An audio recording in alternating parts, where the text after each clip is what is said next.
दिल्ली में एक जोरदार धमाका और इस धमाके ने पूरी राजधानी को हिलाकर रख दिया है। अब सबके मन में बस एक ही सवाल है कि आखिर ये हुआ कैसे। तो चलिए लाल किले के पास हुई इस घटना की एक एक परत खोलते हैं और समझने की कोशिश करते हैं कि अब तक की सच्चाई क्या है। सोचिए जरा, तारीख 10 नवंबर 2025। दिल्ली की एक रोज की तरह ही व्यस्त शाम थी। सड़कों पर गाड़ियों का शोर, लोगों की चहल पहल, सब कुछ नॉर्मल था। और फिर अचानक एक जोरदार धमाके की आवाज गूंजती है और देखते ही देखते हर तरफ अफरा तफरी और क्योस मच जाता है। तो सवाल ये है कि उस शाम असल में हुआ क्या था। चलिए मिनट दर मिनट इस पूरी घटना को समझते हैं कि ये सब कैसे हुआ। देखिए, सब कुछ इतनी तेजी से हुआ कि किसी को संभलने का मौका ही नहीं मिला। शाम के लगभग 7 बजे के आसपास एक कार में अचानक आग लग जाती है। और ये आग कोई मामूली आग नहीं थी। ये इतनी तेजी से फैली कि उसने अपने आसपास की कई गाड़ियों और ऑटो रिक्शा को भी अपनी चपेट में ले लिया। पूरे इलाके में बस दहशत का माहौल था। तो अब सवाल उठता है कि ये धमाका कितना बड़ा था, इससे नुकसान कितना हुआ। जो शुरुआती रिपोर्टें आ रही हैं वो एक बहुत ही गंभीर तस्वीर दिखा रही हैं। और जो सबसे दुखद खबर है वो ये है कि शुरुआती रिपोर्ट्स के मुताबिक इस हादसे में 8 से 13 लोगों की जान चली गई। ये आंकड़ा ही इस धमाके की भयावहता बताने के लिए काफी है। हाँ, ये बात जरूर ध्यान में रखनी होगी कि ये अभी शुरुआती आंकड़े हैं। जैसे जैसे स्थिति और साफ होगी, अधिकारियों की तरफ से पक्के तौर पर बताया जाएगा। इंसानी जान के नुकसान के अलावा भी इस धमाके का असर बहुत गहरा था। पूरे इलाके में एक डर का माहौल बन गया। हालात इतने गंभीर थे कि अधिकारियों को तुरंत एक्शन लेना पड़ा। सुरक्षा एकदम चाक चौबंद कर दी गई और ऐतिहासिक लाल किले को भी बंद करना पड़ गया। जैसे ही आग पर काबू पाया गया, जांच का काम फौरन शुरू हो गया।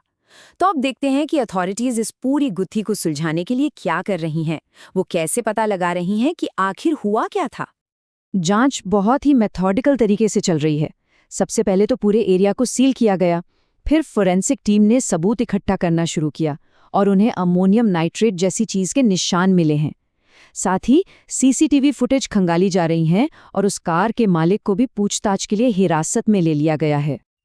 और यहीं पे इस केस में एक बहुत बड़ा मोड़ आता है। इस मामले में विस्फोटक अधिनियम और यूएपीए जैसे बेहद सख्त कानून लगाए गए हैं। ये अपने आप में ये दिखाता है कि अधिकारी इसे एक मामूली घटना नहीं मान रहे। अब कई लोग सोच रहे होंगे कि ये यूएपीए आखिर है क्या।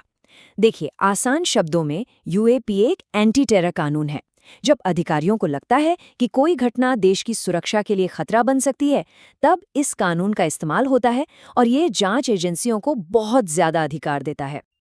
और यूएपीए के लगने के साथ ही इस जांच का सबसे बड़ा सवाल सामने आ जाता है। क्या ये सिर्फ एक दुखद हादसा था या इसके पीछे कोई गहरी साजिश थी?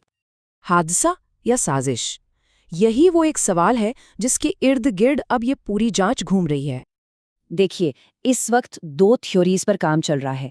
एक तरफ है हादसे की थ्योरी कि हो सकता है कार में कोई टेक्निकल खराबी आ गई हो, लेकिन दूसरी तरफ जो सबूत हैं वो साजिश की थ्योरी को ज्यादा मजबूत करते हैं।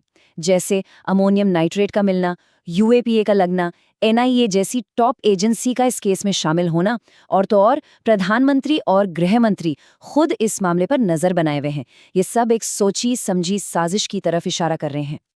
तो आखिर सच क्या है? सच तो ये है कि अभी कुछ भी कहना जल्दबाजी होगी। इस सवाल का असली जवाब तो फोरेंसिक रिपोर्ट्स आने और पुलिस की पूरी जांच खत्म होने के बाद ही मिलेगा। लेकिन अंत में नतीजा चाहे कुछ भी निकले, ये एक हादसा हो या साजिश, ये घटना एक बहुत बड़ा और परेशान करने वाला सवाल हम सब के लिए पीछे छोड़ जाती है कि हमारी राजधानी दिल्ली आखिर कितनी सुरक्षित है। ये एक ऐसा सवाल है जिसका जवाब हम सबको चाहिए।